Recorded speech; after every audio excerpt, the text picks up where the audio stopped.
Crossley, if you'd like to look at that, just for the benefit of the tape. Dr. Shipman's eyes are closed and he didn't look at the photograph at all. Can you remember Lily Crossley at all?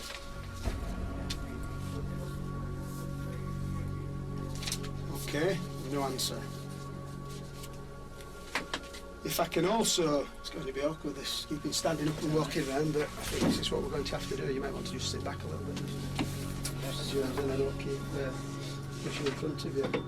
Now move on to the next death which we've investigated. Dr. Shipman.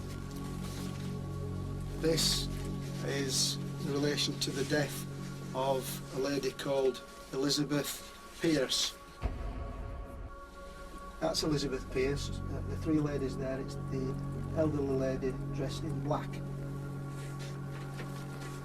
For the benefit of the tape, Dr. Shipman's eyes are closed and he did not look at. Would you want to make any comment, Doctor? No comment. Harold Frederick Shipman was born January 14, 1946. Known to acquaintances as Fred Shipman, was an English general practitioner and serial killer.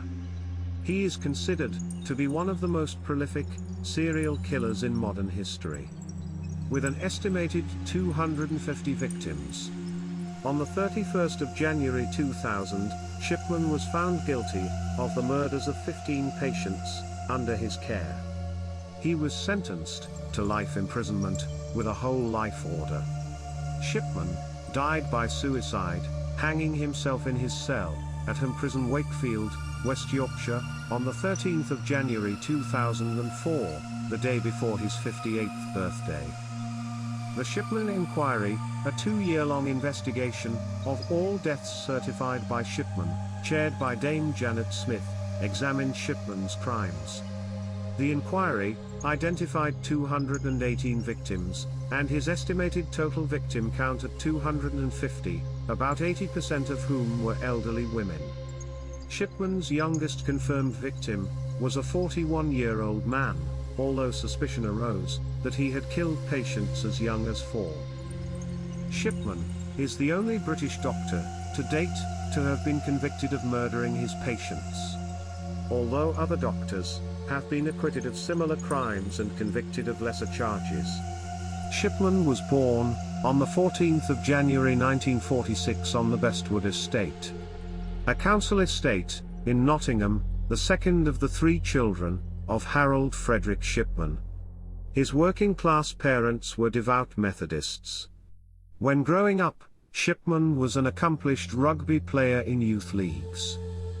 Shipman passed his 11+ in 1957, moving to High Pavement Grammar School in Nottingham, which he left in 1964. He excelled as a distance runner, and in his final year at school, served as vice-captain of the athletics team. Shipman was particularly close to his mother, who died of lung cancer when he was aged 17. Her death came in a manner similar to what later became Shipman's own modus operandi. In the later stages of her disease, she had morphine administered at home by a doctor. Shipman witnessed his mother's pain subside, despite her terminal condition, until her death on the 21st of June 1963. On the 5th of November 1966, he married Primrose May Oxtoby. The couple had 4 children. Shipman studied medicine at Leeds School of Medicine, University of Leeds, graduating in 1970. He began working at Pontefract General Infirmary in Pontefract, West Riding of Yorkshire, and in 1974 took his first position as a general practitioner at the Abraham Ormerod Medical Centre in Todmorden. The following year, Shipman was caught forging prescriptions of pethidine for his own use. He was fined £600 and briefly attended a drug rehabilitation clinic in York. He became a GP at the Donnybrook Medical Centre in Hyde, Greater Manchester, in 1977.